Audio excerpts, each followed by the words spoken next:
منصور صاحب، انتہائی دل خراش یہ رپورٹ ہے ماؤں کے بارے میں۔ ہر روز 63 خواتین، ان میں سے 37 مائیں اور 95% مائیں بھوکی رہ رہی ہیں۔ کیا کہیں گے؟ یقیناً جی، اس وقت خاص طور پہ یہ جتنی بھی تفصیل ہے وہ زیادہ المناک اس لحاظ سے ہو جاتی ہے کہ مسلمانوں کا جو سب سے مقدس مہینہ ہے، اسلام کا مقدس ترین مہینہ رمضان المبارک، وہ اس وقت سایہ فگن ہے پورے عالم اسلام پر، لیکن اس میں فلسطین بھی شامل ہے۔ لیکن جو اہلیان غزہ ہیں وہ اس کی برکات اور اس کی جو رحمتیں ہیں اور اس کے جو فیوز ہیں وہ اس انداز میں، اپنے روایتی انداز میں سمیٹنے سے محروم ہیں، کیونکہ اس وقت ان کو جو ہے وہ سیر و رفتار جو ہے، ان کے سیر و رفتار جو ہے وہ یقیناً اسرائیل کی گولہ باری، بمباری اور ان کی جو لو لشکر کشی ہے اس سے شروع ہوتے ہیں اور اسی پہ ختم ہوتے ہیں۔ اور ایسے میں جو اس وقت اوور آل یعنی آپ کہہ لیجیے جو دنیا کی صورتحال ہے وہ سوائے بیان بازی کے اور سوائے مختلف قراردادوں کے اور اسی انداز سے نام نہاد کوششوں کے زمینی طور پہ کسی قسم کی کوئی ایکٹیویٹی جو دیکھنے کو نہیں مل رہی۔ وہاں پہ جو زمینی راستے ہیں جن کے ذریعے خوراک پہنچائی جا سکتی ہے انہیں عمدن بند کیا گیا ہے اور ایک ڈرامہ رچایا جا رہا ہے ایئر ڈراپنگ کا، کہ جس کے نتیجے میں بہت سارا جو سامان ہے وہ ضائع ہو جاتا ہے اور اس کی تلاش میں سرگرداں لوگ اتنے یعنی افسوسناک انداز میں وہ اس کے پیچھے دوڑتے ہوئے دکھائی دیتے ہیں آج کے دور میں، کہ جب جانوروں کے لیے بھی جو خوراک ہے، جو ان کا کھانا ہے وہ ان کو مناسب انداز میں پیش کیا جاتا ہے، یہاں پہ زندہ اور جاوید انسان جو ہیں، بچے، خواتین، بزرگ جو ہیں، وہ اس رزق کی تلاش میں جو ہے وہ مارے پھر رہے ہیں۔ میں سمجھتا ہوں کہ اس سے بڑی انسانیت کی تذلیل اور کوئی نہیں ہو سکتی جو اس وقت غزہ میں روا رکھی جا رہی ہے۔ یقیناً ان کو انسان کے طور پہ تو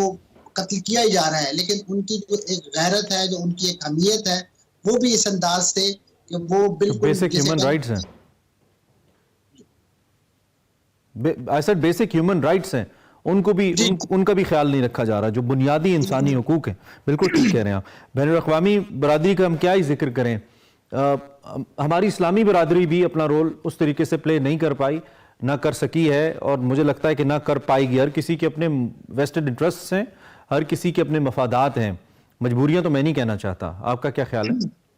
یقیناً جی، یہ مفادات کی جکڑی ہوئی دنیا ہے، اور اس میں چاہے عالم اسلام ہو یا عالم اسلام کے بہت زیادہ سرخیل جو ہیں وہ ہوں، وہ تمام کے تمام اس رمضان کی آمد پر بڑے دلدوز بیانات تو داغ رہے ہیں، لیکن عملی طور پہ وہ فلسطینیوں کی امداد اور داد رسی کے لیے جو وہ آگے نہیں بڑھ رہے ہیں۔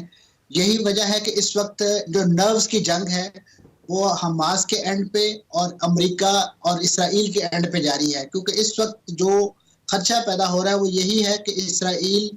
فوری سے پیشتر جو ہے وہ اپنے یرغمالیوں کی رہائی چاہتا ہے، اور اس مقصد کے لیے وہ حماس کو یا وہاں کے مزاحمت کاروں کو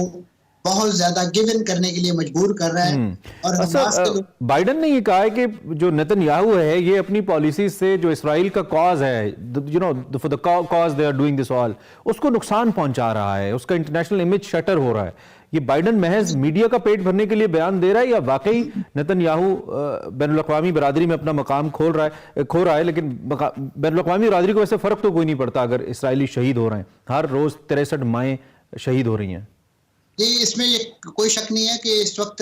عالمی برادری جو ہے اس کو تو غزہ میں ہونے والی شہادتیں یا جو ہلاکتیں ہیں وہاں سے کوئی سروکار نہیں ہے۔ جہاں تک بائیڈن صاحب کے اس بیان کا تعلق ہے تو یہ میں سمجھتا ہوں کہ ان کی اس وقت جو الیکشن مہم ہے یہ اس کا ایک حصہ ہے، کہ جس کے تحت وہ اپنی جو رائے عامہ ہے اسے ایک لحاظ سے پیسیفائی کرنے کی کوشش کر رہے ہیں کہ دیکھیں جی، ہم نے تو نیتن یاہو کے کان بھی مروڑے ہیں، ہم نے ہر لحاظ سے انہیں مجبور کیا ہے، لیکن وہ ہماری بات نہیں سنتے ہیں۔ یہی وہ بائیڈن صاحب ہیں کہ جنہوں نے 80 مرتبہ جو ہے اس پوری جنگ کے دوران کانگریس کو بائی پاس کرتے ہوئے اسرائیل کو اسلحے کی فراہمی جاری رکھی ہے، جو نہ صرف ان کے اپنے مینڈیٹ سے متجاوز ہے بلکہ جتنے بھی بین الاقوامی مسلمہ، خاص طور پہ امریکی اسٹیبلشمنٹ کے جو SOPs ہیں اس کی بھی خلاف ورزی ہے۔ اور اس کے بعد اس نوعیت کے بیانات جو ہے وہ سوائے میں سمجھتا ہوں ایک مگرمچھ کے آنسو بہانے کے یا اس نوعیت کی چیز کے علاوہ کچھ حقیقت نہیں رکھتے۔ بدترین حکومت اور بدترین صدر کے طور پر یاد رکھے جائیں گے یقینی طور پہ بائیڈن، اگر یہ صورتحال انہوں نے اسے جاری رکھی ہے، اور منافقت کی تو انتہا ہے۔ Musab, thank you very much, وقت کم ہے لیکن بہت تشریف لائے۔ ونس اگین صرف اس دعا کے ساتھ کہ اللہ کریم خود رحمت فرمائیں آسانی فرمائیں فلسطینیوں کے لیے.